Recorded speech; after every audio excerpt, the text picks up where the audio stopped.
ગુર્જરપતિ મૂળરાજદેવ ભાગ 2 લેખક ધૂમકેતુ પ્રકરણ 7 શિબિર તરફ સાંઢણી સવાર। પવન પાછળ રહી જાય એવા વ્યક્તિએ કોઢી કંથકોટમાંથી અંધારું થતાં જ નીકળ્યો। એ કોણ હતો એ અંધારામાં જાણી શકાય તેમ ન હતું, અને એમાં પાછો એણે અંધારાની સાથે અંધારમય લાગે એવો પહેરવેશ થયેલો હતો। સાંઢણી પણ જાણે પવનને હરાવવા જતી હોય એવા વેગથી ઉપડી હતી। આ વેગને હંમેશને માટે ટેવાયેલી લાગી। એના પગ ધરતીને ભાગ્યે જડતા હતા। સાંઢણી ઉપર બીજા 2 જણ બેઠા હતા, પણ એ કોણ છે એ જાણવું પણ એટલું જ મુશ્કેલ હતું। કેવળ અંધારું, વેગ અને સાંઢણી એ ત્રણનો જ પરિચય જોનારને મળે તેમ હતો, અને જોનારો જોતો રહે ત્યાં તો સાંઢણીએ એકાદ જોજનનું અંતર કાપી નાખ્યું હોય એવી ઝડપથી એ જતી હતી। થોડી વારમાં કંથકોટ અદૃશ્ય થઈ ગયો। રણવાટ કપાવા માંડી। મધરાત ભાંગતા ભાંગતા તો રણ પણ ક્યાંયનું ક્યાંય પાછળ રહી ગયું। 1-2 પ્રહરમાં તો સાંઢણી પાટણના પ્રદેશમાં પહોંચી ગઈ। સાંઢણી ઉપર બેઠેલા માણસે ધીમેથી કહ્યું, અભય ચાવડા, સાંઢણી તો ખરેખર અદ્ભુત છે। પરખંદી નામ તે બરાબર આપ્યું છે। 1000 સાંઢણી આપતા પણ આ જાત ન મળે। હાથની તો જાણકાર છે પ્રભુ, પણ સમાની ભારે જાણકાર છે, એટલે જ મેં પરખંદી કહી છે। જાણે કે અત્યારે સમો જુદો છે, પછી થઈ રહ્યું, અને કોણ જાણે ક્યાંથી સમો પણ એ જાણી જાય છે। પણ મહારાજ, ત્યાં તાપણા દેખાય છે, કાં તો આપણે શિબિરની નિકટમાં જ આવ્યા છીએ। તો હવે ભારે સાવચેત રહેવું પડશે ચાવડા। આપણને થોડા વખતમાં સંગ્રામ સોલંકી મળવો જોઈએ। ધ્યાન રાખજે ચીબરી ક્યાંય બોલે તો। સાંઢણી જાણે વાત સમજી ગઈ હોય તેમ એકદમ જ એના પગલાં ધીમા થઈ ગયા। એક જરા જેટલો સંચળ પણ તેમાંથી આવતો ન હતો। એ સાવધાનીથી અંધારામાં થોડે આગળ વધ્યા, પણ પછી તો રસ્તો કાંટા ઝાખરાથી ભરપૂર દેખાવા માંડ્યો।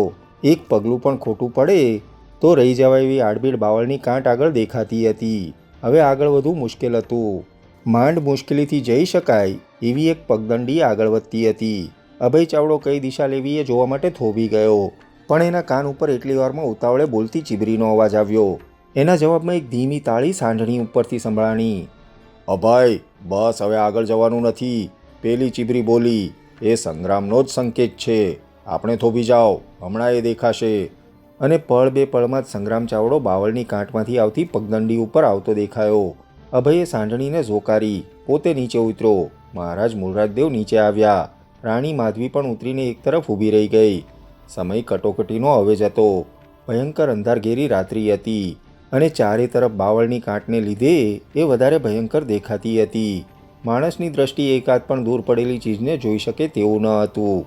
આવા ભયંકર અંધારામાં કોઈ સૈન્ય આવીને છુપાઈ ગયું હોય તો પણ ખબર પડે તેમ ન હતું। સૌ સંગ્રામના આવવાની વાટ જોતા થોભી ગયા। થોડી વારમાં જ સંગ્રામ નિકટ આવ્યો।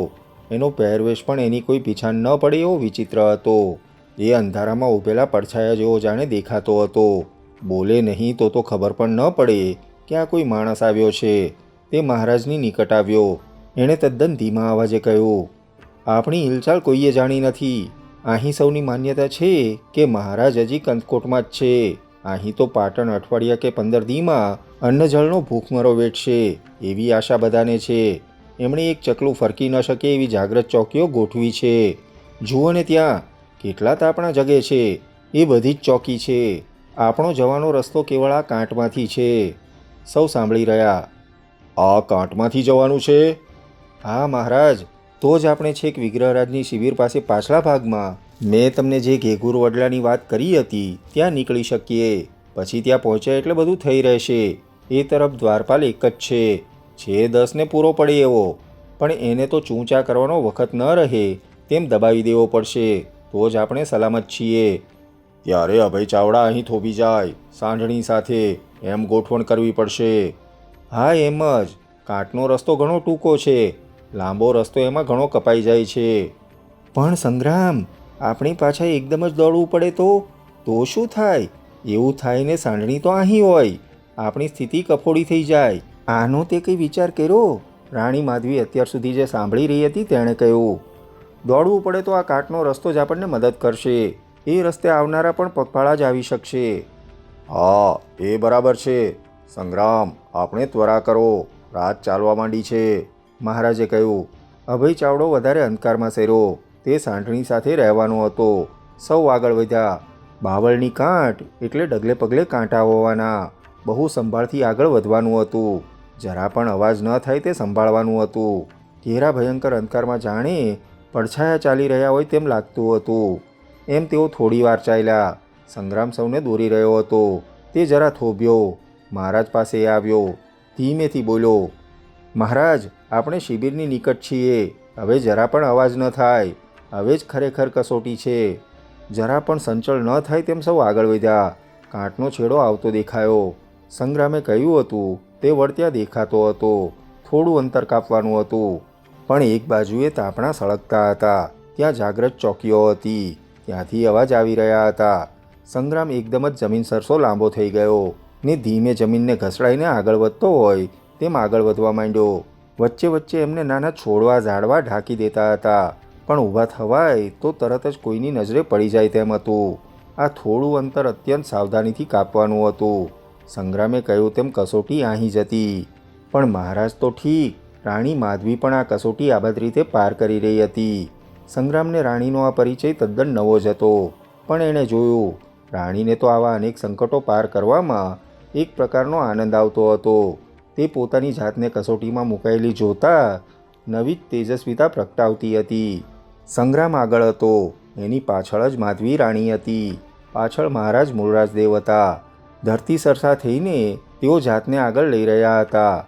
ગતિ ઘણી ધીમી હતી, પણ બીજું જોખમ લેવાય તેમ ન હતું. એમ કરતાં તેઓ વાડની પાસે પહોંચ્યા.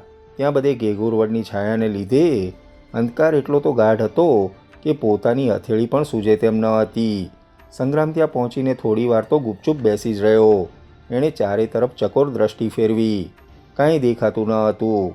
એટલે જરાક જેટલો પણ અવાજ ક્યાંય થતો હોય તો એ પકડવા કાન સરવા કર્યા. એ તદ્દન મૂંગો બેસી રહ્યો. ક્યાંયથી અવાજ આવતો ન હતો. તાપણા પણ આ બાજુ કોઈ હતા નહીં. સામે જ મહારાજ વિગ્રહરાજની શિબિર હતી.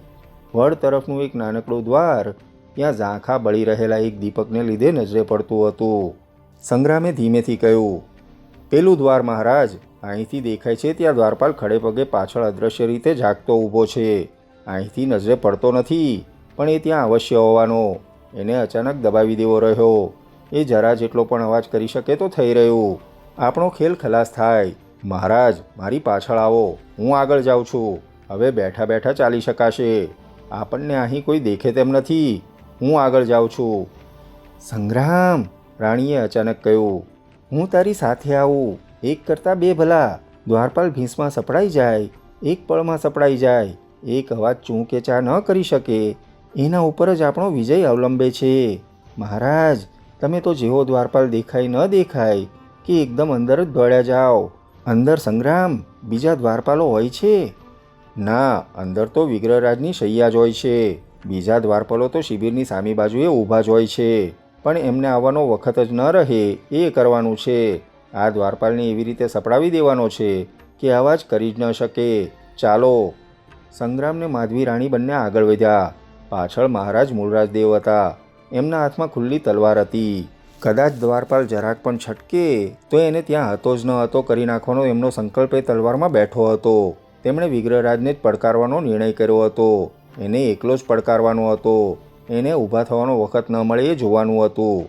વિજય ત્વરામાં હતો. ત્વરિત ઘા કરવામાં હતો. વખત ન આપવામાં હતો. ત્રણેય જણ આગળ વધ્યા.